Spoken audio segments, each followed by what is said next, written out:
Nathan, un garçon de 12 ans, portait le poids du monde sur ses petites épaules.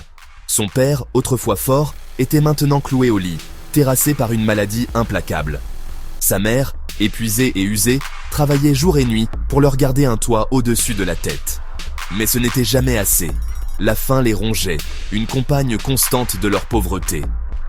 Chaque matin, Nathan se réveillait avec un seul but, trouver du travail, gagner quelques pièces, ramener à la maison ne serait-ce qu'un maigre repas.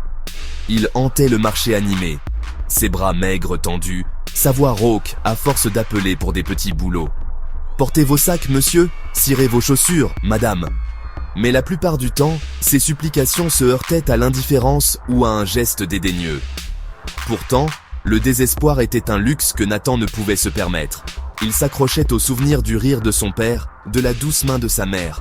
Pour eux, il se battrait, il persévérerait. Il le devait.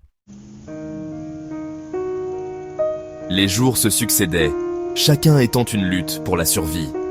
Nathan cherchait des restes, son cœur se serrant à chaque croûte de pain jeté. Il restait des heures devant les boulangeries, inhalant l'arôme enivrant du pain frais, une torture à la fois alléchante et cruelle. Un jour, une lueur d'espoir apparut.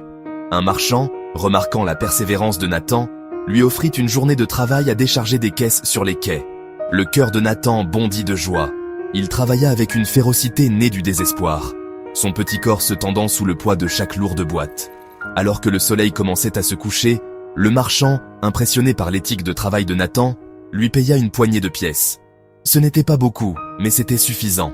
Assez pour une miche de pain, un peu de fromage, une lueur d'espoir dans les yeux fatigués de sa mère.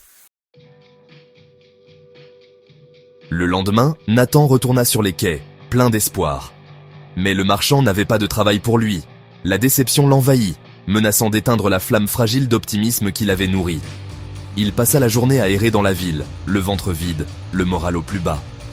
Au crépuscule, il se retrouva devant un grand théâtre, les mélodies de la musique se répandant dans la nuit. Un couple riche s'approcha, bras dessus bras dessous, leur rire résonnant dans le crépuscule. Une idée traversa l'esprit de Nathan. Il s'approcha d'eux, la voix légèrement tremblante. « Excusez-moi, monsieur, madame, puis-je porter vos paquets pour quelques pièces ?» Le couple, touché par son sérieux, accepta. Il porta leur sac sur une courte distance, le cœur plus léger qu'il ne l'avait été depuis des semaines. La vie restait une bataille constante pour Nathan. Il y avait des jours où même la plus petite victoire ressemblait à un triomphe monumental, et d'autres où le désespoir menaçait de le consumer. Mais malgré tout, Nathan n'abandonna jamais. Il s'accrochait à ses rêves, à l'espoir d'un avenir meilleur pour sa famille. Un soir, alors qu'il rentrait chez lui, les mains vides et épuisées, il remarqua un groupe d'enfants blottis dans une porte, le visage marqué par la faim. Il s'arrêta, oubliant son propre estomac vide. Fouillant au fond de ses poches, il sortit une seule pièce précieuse, la dernière de ses gains. En plaçant la pièce dans la main du plus petit enfant, il ressentit une vague de quelque chose d'inattendu. Ce n'était pas du bonheur, pas exactement. C'était quelque chose de plus profond, de plus fort. C'était la satisfaction tranquille de savoir que même face à ses propres difficultés, il avait trouvé la force d'aider quelqu'un d'autre. Et à ce moment-là, Nathan sut qu'il ne serait jamais vraiment brisé. Son esprit, comme une bougie vacillante dans l'obscurité, refusait de s'éteindre.